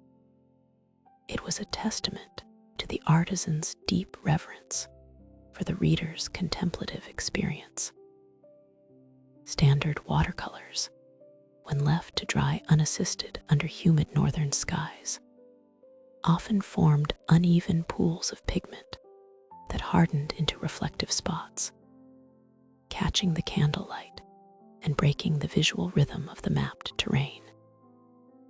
By inviting the wheat starch to absorb the lingering dampness, the cartographer ensured that every bay, gulf, and open sea possessed a uniform, soothing texture. The parchment took on a quiet, stone-like softness, warm to the fingertips and gentle to the eye. In the calm environment of an old library, opening such an atlas felt like stepping onto a quiet shore at dusk, where the water meets the land in a seamless, muted gradient of twilight tones. There is a profound stillness in watching such simple, earthy materials transform raw paper into an artifact of enduring tranquility. As the evening stars appear beyond the tall leaded windows, the mapmaker sets down the wooden sifter, leaving the freshly dusted maps to rest undisturbed through the cool night air. Each page rests in shadow, its vibrant borders transformed into quiet, muted tones, ready to bear silent witness to the quiet journeys of dreamers and navigators alike. The soft, velvety mat of the finished oceans mirrors the peace of a calm night, inviting the mind to let go of the day's lingering thoughts and glide smoothly into effortless, undisturbed rest. As night deepens and quiet settles over the mapmaker's sanctuary, one can reflect upon the extraordinary materials once chosen to preserve our shared understanding of the earth. Beyond standard parchment and paper, ancient artisans sought metals of shimmering weight and permanence to capture the curves of winding rivers and the grand contours of every distant coastline. Long ago in the Mediterranean, a quiet synthesis of cultures produced a work of stunning tactile craftsmanship. In 1154, Arab geographer Hy-Brasil engraved a world map onto a 300-pound disc of pure solid silver for King Roger II of Sicily, carefully carving mountain ranges and ocean basins, with south positioned at the top following Islamic cartographic custom. To trace one's fingertips across such an object under soft candlelight must have felt like traversing the globe in cool, gleaming relief, where polished metallic planes caught the warm ambient glow of oil lamps and soft velvet drapes. The silver disc was not merely a precious treasure, but a peaceful manifestation of patience, where geographical knowledge was rendered with gentle precision, encouraging quiet contemplation of distant shores and unfamiliar seas, all resting in serene harmony beneath a midnight sky. In a similar spirit of patient tactile creation, cartographers eventually sought ways to lift the flat image of the world off the desktop and curve it into a physical sphere that could be turned slowly and gently by hand. The process of giving form to a three-dimensional globe required an intricate, peaceful balance of delicate sculpting and steady handcraft. In 1492, Nuremberg, craftsman Martin Behaim constructed the oldest surviving terrestrial globe by layering glue-soaked linen strips over a hollow sphere of wet clay, which was carefully scraped out through a small slit once the shell hardened. This delicate procedure transformed soft, earthen soil into a durable, hollow orb, upon which painted continents and softly colored oceans could rest in perfect equilibrium. As the damp clay was extracted piece by piece from within the dried linen shell, what remained was a lightweight, hollow world, waiting to receive ink, pigment, and the painstaking details of trade routes and celestial horizons. To hold such a sphere is to feel the quiet accomplishment of human hands, translating vast spatial distances into something intimate, smooth, and easily cradled within one's palms. Whether etched into heavy solid silver or constructed from quiet layers of cloth and clay, these historical artifacts remind us that mapping has always been a rhythmic, deeply meditative art. The slow carving of metallic grooves, the rhythmic pasting of linen strips, and the gentle painting of soft coastlines all demanded an unhurried mind and a steady, tranquil hand. In those quiet centuries, cartographers did not merely record geographical boundaries.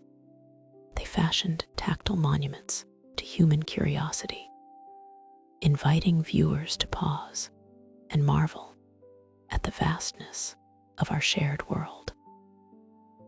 As dusk yields completely to night, the mind can wander across these ancient surfaces, resting in the quiet craftsmanship of an era when understanding the world was a journey measured in years rather than seconds. The soft glow of starlight catches the subtle curves of these historic masterpieces, casting tranquil shadows across the quiet room and inviting a profound sense of stillness, comfort, and peaceful rest as the world outside softly slumbers. As night falls gently over the workshop, the cartographer's focus shifts from the flat plains of parchment to the rounded form of the globe, where the vastness of the cosmos finds a quiet, physical home. Creating a globe is an act of delicate translation, bending lines of latitude and longitude around curved surfaces so that distant lands and starry skies may be held comfortably within a single room. When mapping the celestial sphere, artisan hands carefully pasted paper gores, tapered, leaf-shaped strips, printed with constellations, onto hollow spheres crafted from layered paper, plaster, and natural paste. In the quiet hours of evening, as soft candlelight flickers across dark indigo skies and fine golden starlight, these globes become peaceful mirrors of the nocturnal heavens above. To touch such a sphere is to feel the slow, steady rhythm of the cosmos brought gently down to human scale, where constellations glide across paper skies with the softness of a whispered thought. Each star cluster, rendered with steady ink, sits in tranquil harmony with its neighbors, waiting for a gentle hand to set the universe in slow, serene motion. The true artistry of these grand globes lay not only in their painted surfaces, but also in the hidden mechanics of their balance. In 1688 Venice, Franciscan globe maker Vincenzo Corneli balanced large papier-mâché celestial spheres by placing tiny lead-shot pellets inside a concealed internal groove, allowing the brass-mounted globes to rotate with silent precision. Without such ingenious equilibrium, a large hollow sphere would inevitably succumb to slight variations in paper thickness or glue, coming to a heavy, uneven stop rather than turning fluidly at a touch. Within the quiet dusk of his Venetian convent workshop, surrounded by the soft scents of drying varnish, wood, and polished metal, Corneli ensured that the heavens could revolve without friction, weight, or sound. The tiny lead pellets shifted almost imperceptibly within their hidden track, automatically counterbalancing any minor imperfection, so that the brass meridian rings held the globe in flawless, steady grace. One could give the celestial orb a light nudge, and the entire night sky would drift in an uninterrupted velvet circle, as silent as the real stars gliding through the midnight air. Watching a perfectly balanced celestial globe turn in low light brings a profound sense of stillness to the mind. The heavy brass hardware, cool to the touch, cradles the starry sphere like a protective ring, while the parchment cosmos turns smoothly upon its central axis.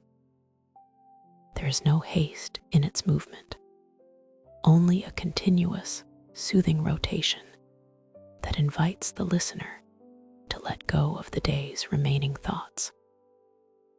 As the painted constellations of Cygnus, Orion, and Ursa Major drift, passed in quiet sequence. The boundaries between the small workshop and the vast night sky seemed to softly and completely dissolve. The gentle art of Old World cartography was never merely about measuring distances or charting coastlines. It was a subtle way of establishing a lasting, quiet harmony between human hands and the vast, mysterious universe around us. Under the calm, steady gaze of paper stars, the mind naturally settles into deep rest, cradled by the quiet order of a miniature cosmos turning peacefully through the dark. Across the quiet expanses of the world, cartography was not always written with ink on parchment, nor bound within leather folios kept in dust-softened archives. In distant waters, where the horizon stretched seamless and blue in every direction, mapmaking became an art of touch, deep listening, and profound harmony with the moving earth. Long before metal compasses traced exact circles across parchment grid lines, ancient mariners learned to perceive the ocean not as an empty void to be traversed, but as a living landscape sculpted by invisible pathways. They observed the subtle rise and fall of swells against wooden hulls, recognizing how wind, light, and current interwove to form unmistakable landmarks across the open sea. To map these liquid territories required a practice as flexible as the waves themselves, using organic materials gathered from trees to record the quiet rhythms of the sea and sky. In the wide blue sanctuaries of the Pacific Ocean, this intimate understanding of water found its most remarkable and delicate expression. 19th century Marshallese ocean navigators bound flexible coconut frond midribs with woven fiber to craft stick charts, placing pale cowrie shells at intersecting joints to represent quiet Pacific atolls framed by ocean swell currents. These lightweight wooden frameworks were not simple diagrams of physical distances, but spatial maps of wave movement and kinetic energy. The straight midribs often indicated steady, prevailing swell directions, while curved pieces depicted the way ocean swells bent, refracted, and bounced back when encountering unseen land masses. Through careful observation, navigators could read the subtle crests and troughs formed when primary ocean currents collided with island slopes, recognizing the unique wave signature of every hidden reef long before sight could confirm its presence. These intricate stick charts were rarely taken out to sea during actual voyages, where salt spray might weaken the delicate palm fibers. Instead, they were studied extensively on land beneath the cool shade of coastal trees, where elder navigators passed down generations of oceanic knowledge to younger apprentices.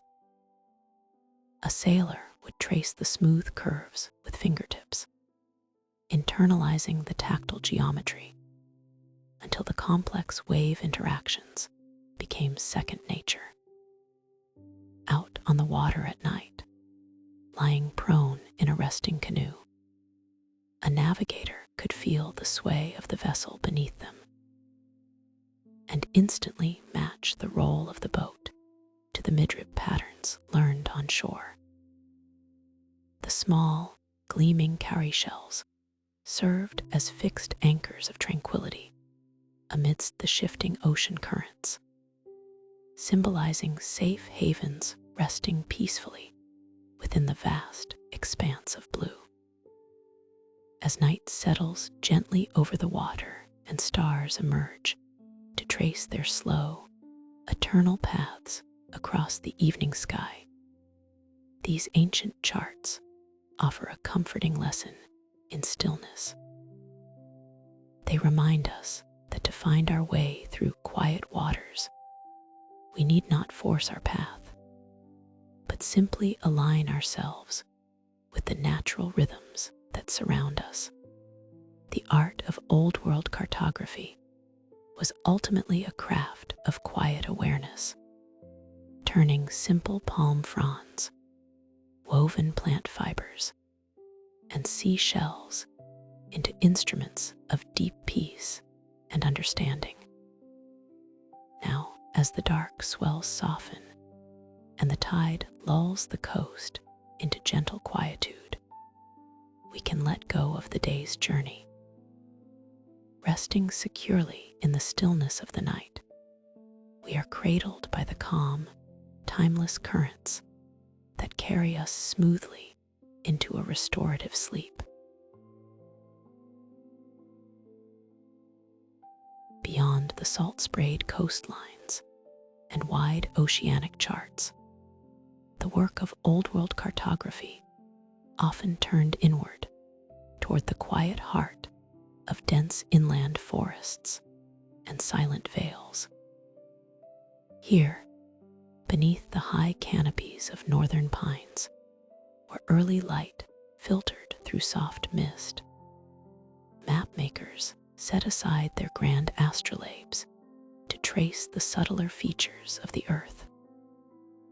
Mapping the interior required a rhythm as steady as breathing, a patient march through dew-dappled glades, where every brook, granite outcrop, and gentle rise of land had to be measured step by step.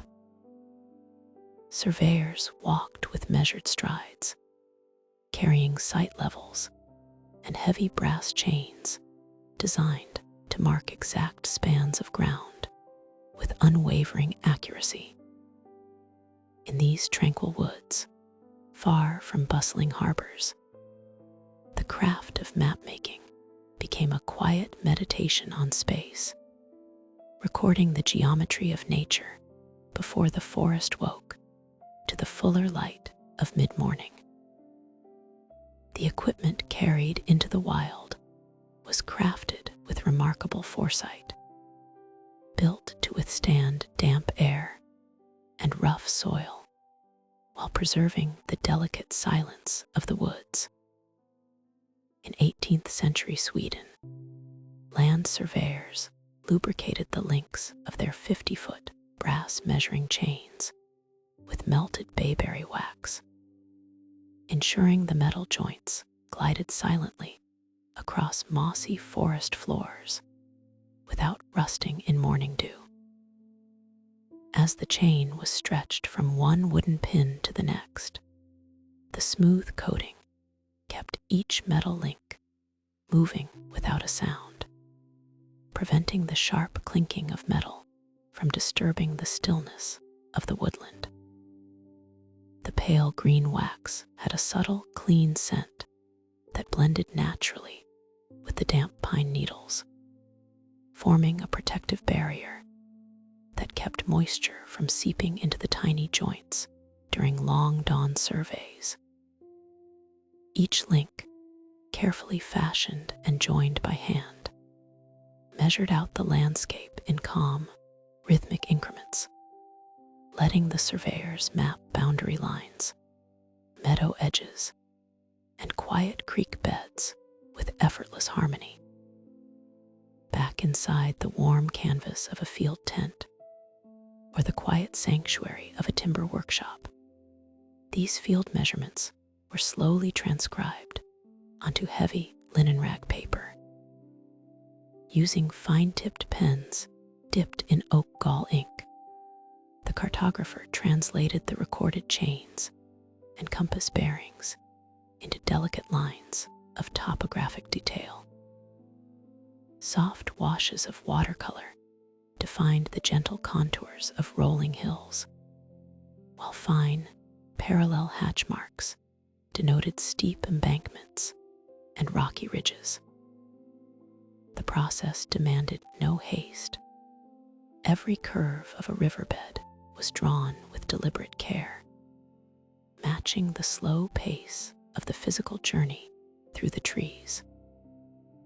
The map began to bloom not merely as a record of distances, but as a visual poem of the landscape itself, capturing the quiet harmony of a world measured by hand and preserved in calm indigo and sepia tones. As twilight began to fall across the forest floor, the surveyors cleaned their instruments with soft cloths, coiling the silent brass chains into leather pouches for safekeeping.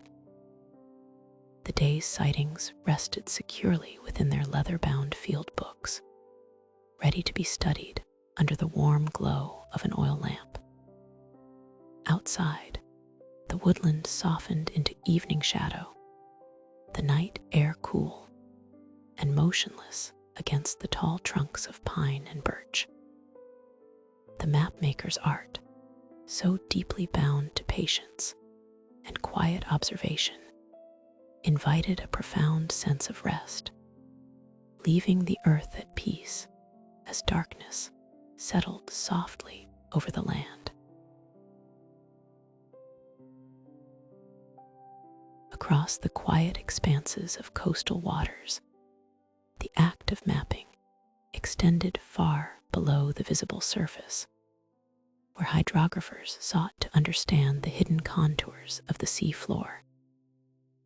In the calm rhythm of 18th century British nautical surveying, lead line sounders filled a hollow recess in the bottom of lead weights with soft beef tallow, bringing up quiet samples of seafloor silt and crushed shells to verify bottom depth entries on coastal charts. As the weighted line descended through cool, shadowed currents, sailors waited patiently for the slackening of the cord, taking note not only of the fathoms marked along its length, but of the delicate fragments adhering to the tallow.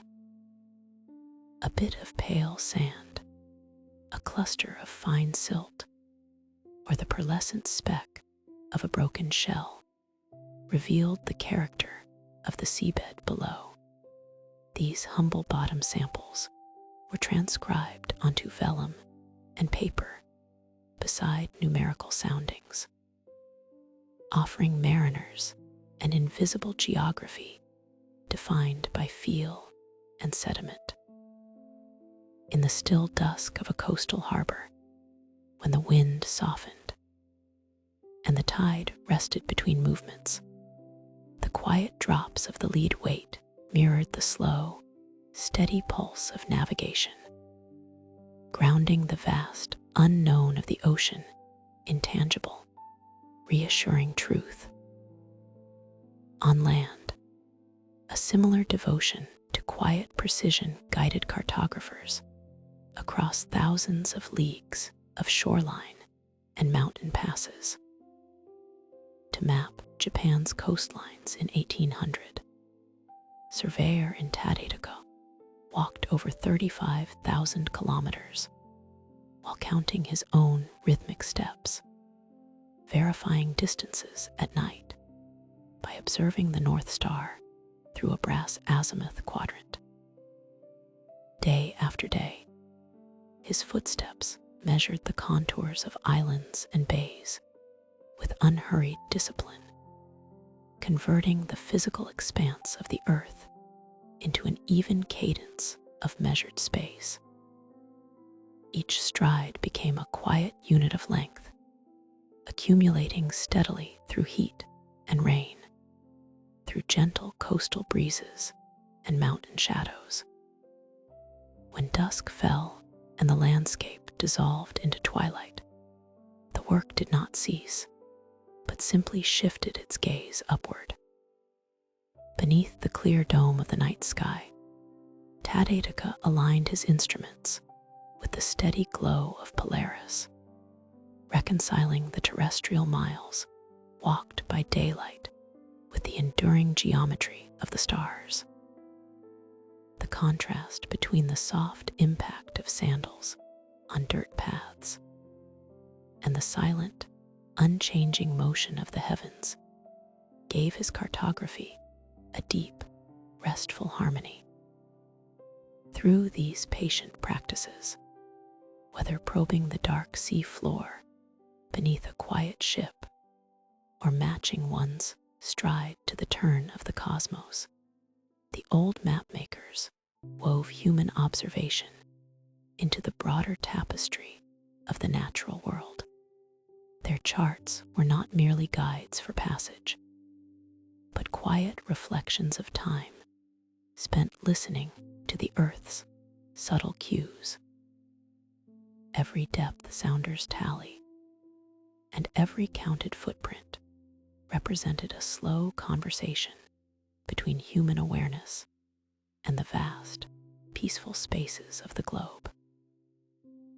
As the ink dried on freshly drawn coastlines, the meticulous details of silt, sand, distance, and starlight settled into a singular, tranquil overview in the stillness of evening, as tools were wiped clean and leather-bound journals gently closed.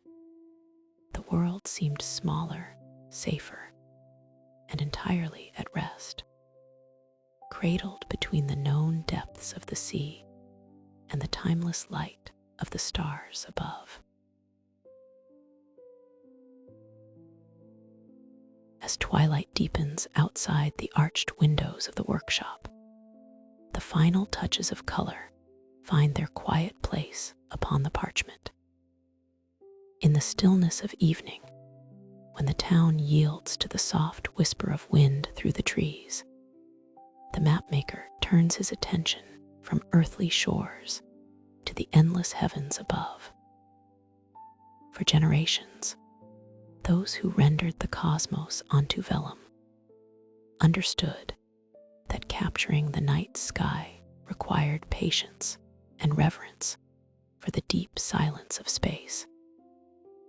In the quiet artisan quarters of 16th century Nuremberg, star chart illuminators ground lapis lazuli into a velvet blue paste bound with acacia gum arabic, layering deep night skies onto celestial maps that preserved their quiet brilliance over centuries. Each stroke of the fine brush was applied with a slow, measured breath, building up luminous washes of pigment that mirrored the evening dusk.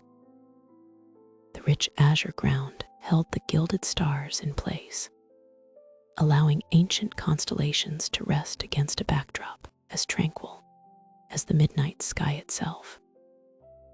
To work with such materials was to participate in a craft that measured time not by hours, but by the quiet passage of light and shadow across the workbench. The lapis lazuli yielded its deep blue after hours of gentle grinding under a stone pestle, producing a mineral dust so fine it floated upon the air like soft mist. When mixed with the clear gum of the acacia tree, the paste became smooth under the hand, adhering to the prepared vellum with a soft, matte luster. As the illuminator applied layer upon translucent layer, each pass of color was left to dry slowly in the cool studio air. In those quiet intervals of waiting, the mapmaker might look out at the rising moon, watching the real stars appear one by one above the darkened roofs, perfectly aligned with the delicate lines drawn upon the chart. There is a profound comfort in this ancient order, a restful meditation found in tracing the steady geometry of the sky. To chart the celestial spheres was to bring harmony to the unknown, mapping the reassuring presence of the stars that have guided travelers since the beginning of memory. Lines of right ascension were drawn with delicate care, guiding the eye across peaceful cosmic oceans. The stars themselves were rendered in silver leaf or shell gold, burnished gently until they caught the low glow of the candle. In the calm space of the workshop, surrounded by subtle scents of beeswax and wood resin, the mind finds an easy stillness, drifting as softly as a vessel carried on a calm night tide. Now, as the evening draws to its peaceful close, the tools of the trade are put away with thoughtful care. The brushes are cleaned and rested, the pigment mortars laid aside, and the ink covers set firmly back upon their pots. Upon the oak table, the finished celestial map lies flat and complete, holding in its quiet colors the stillness of centuries and the calm of the heavens. Outside, the night sky stretches wide and clear over the sleeping world below. The lamp flame flickers down to a soft amber glow before gently fading away, leaving only quiet starlight to filter through the glass. In this restful dark, all journeys come to an end, and sleep arrives as naturally as the turning of the stars.